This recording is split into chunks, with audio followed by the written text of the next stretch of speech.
అందరికీ నమస్కారం అండి.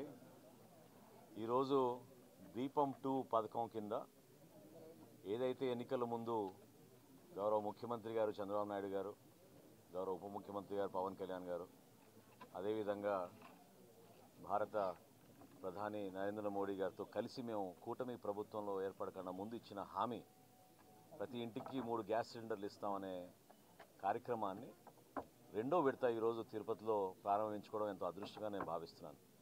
మొదటి విడత కూడా స్వామివారి సన్నిధిలో ఇక్కడే ప్రారంభించాం.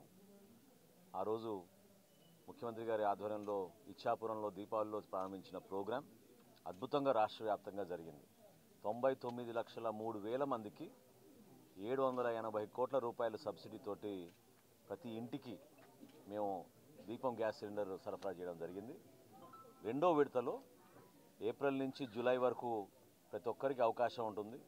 వినియోగదారులందరూ కూడా ప్రత్యేకంగా మేము కోరేది, దయచేసి ఈ కార్యక్రమాల్లో మీరు భాగస్వాములు అవ్వండి.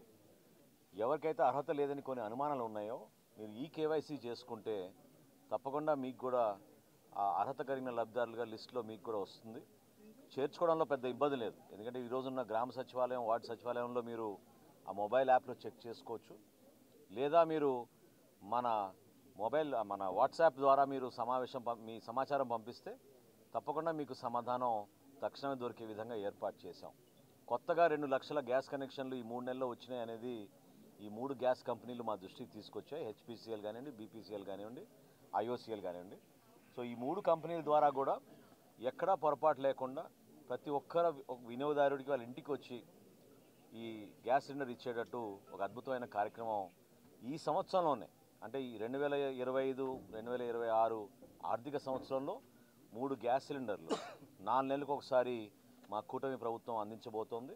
సుమారు 2,900 కోట్ల రూపాయలు వీరికి సబ్సిడీ రూపంలో ఆల్రెడీ మేము బడ్జెట్లో కేటాయించుకుని అడ్వాన్స్గా ఈ ఆయిల్ కంపెనీలకి మేము ముందుగానే నగదు జమ చేసి లబ్ధిదారులకి ఎక్కడ కూడా ఇబ్బంది కలగకుండా చేసేటట్టు అద్భుతమైన కార్యక్రమం తీసుకెళ్తున్నాం. ఈరోజు తిరుపతిలో మా గౌరవ శాసనసభ్యులు శ్రీనివాసులు గారి ఆధ్వర్యంలో, అదేవిధంగా చంద్రగిరి శాసనసభ్యులు నాని గారి ఆధ్వర్యంలో, మా ప్రభుత్వ విప్ శ్రీధర్ గారు, జిల్లా కలెక్టర్ గారు, జాయింట్ కలెక్టర్ గారు, ఇక్కడ మా పార్టీ పెద్దలు, కూటమిలో ఉన్న నాయకులు అందరూ కూడా కలిసికట్టుగా గతంలో ఏ విధంగా మేము ఒక చక్కటి సందేశం ఇచ్చే విధంగా ప్రజల పక్షాన్ని నిలబడ్డాం, పేద ప్రజలకు మేము అండగా నిలబడతాం అనే కార్యక్రమం ఏదైతే చేపట్టామో ఈరోజు వాస్తవంగా ఆ ఇంట్లో వెళ్ళినప్పుడు అక్కడ ఉన్న ఒక సామాన్య కుటుంబం కష్టపడి వడ్రంగి పని చేసుకుంటూ తన పిల్లల్ని చదివించుకుంటూ ఎంత అద్భుతమైన కార్యక్రమం చేస్తున్నాడో అతను నిజంగా మనం గర్వపడాలి. ఎల్ఎల్బి చదువుకోని తపనతోటి మొదటి సంవత్సరం పూర్తి చేసుకుని ముందుకెళ్తున్నాడు.